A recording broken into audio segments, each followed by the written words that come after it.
Joe, the final play call out of timeout looks similar to the one in Cleveland. What was the setup of that play? Just get the ball to Smart and have Jayson create separation, and then just make a play from there. They did a great job executing. And you called another one after Harris took the foul there. Was that the plan originally, or did you change that out of timeout, the second timeout? I knew we had 2 timeouts. I knew they had a foul to give, so it was just a matter of kind of what the lineup is, what they were going to do. So we had options. I would often run that play to get the ball to the guy flying to the rim, so you just go straight for the rim. Is that kind of your own spin on that to try to just get the match? No, I think it's a read. You can do a bunch of different stuff out of it, so it's just a matter of reading where the defenders are. Smart made a great play. JT did a good job making separation. And, at situations like that, the players have to make plays, and they did.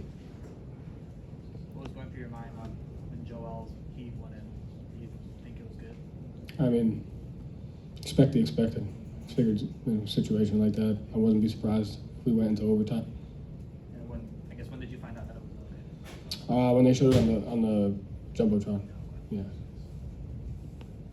Joel, Joe, when you're trying to deal with the lineups, and one lineup is playing so well, and then you've got to make changes, what kind of goes in your mind when you're pulling White, you're putting back in Smarter with struggle, just what kind of goes through that fourth quarter situation? Humility and trust. That's going to be the nature of our team as we continue to grow, is we have to have the humility to understand that guys are going to be playing well. We have to have the trust that when we put our team on the floor, we're going to execute. And so that's just kind of how it is. And our guys do a great job, of having the humility and having the trust. You obviously have great faith in Tatum. The previous possession, he kind of shot an air ball. I mean, he just didn't seem himself tonight. Is there something you saw in him in that final play, or you just said, hey man, go make a play? Yeah, I mean, the final play was tough. We just didn't generate an advantage. And so in a situation where there's one possession game, no matter who the player is, it's hard to generate an advantage on your own. And so I thought about calling a timeout there, but I figured we were up 2, and I trust our defense, and I trust the fact that we would have 2 with at least 15 seconds left. And so we just didn't execute. And so that wasn't on him. And the other piece is, regardless of how he's playing, he's going to be ready to execute that next play. And so I thought he did a great job making a play there. I thought Smart did a great job passing. I thought Jalen did a great job in that second stint. When we won the minutes when he was out there, because of his offense in transition and because of his defensive execution. So him and Al did a great job. Kind of along those lines. Let's say kind of along those lines. It seemed like different guys had different segments where they took over. Al's in particular, I think he was over 4 at that point and just kind of took control of the game. What do things like that do? And even if it comes from an unexpected source, it just kind of gives guys a jolt.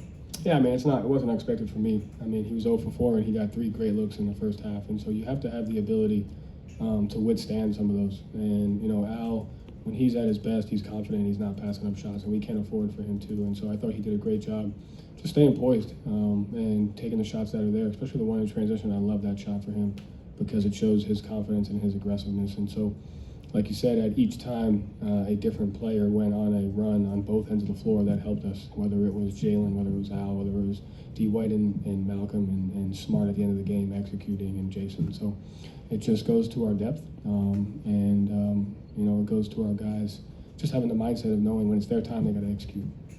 Does that also contribute to that when you're down 15 and then you come back and take a lead and hold them up to get that depth and experience kind of plays a big part in what you guys are able to do tonight?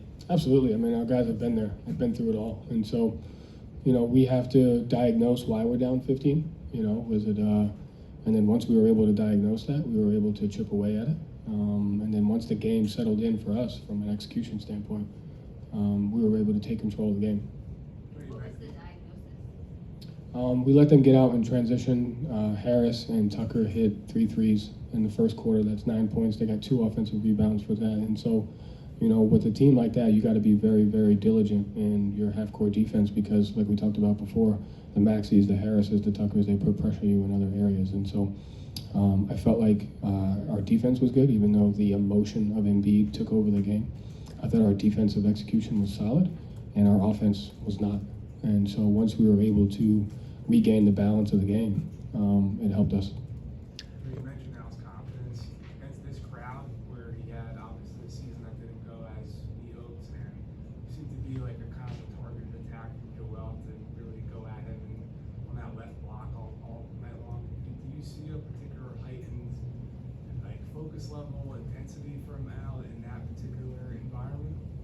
No, he has that all the time. I mean, I'm sure maybe to him personally, I can't speak for that, but his professionalism and competitiveness never wanes, regardless what arena we're in or who we're playing against.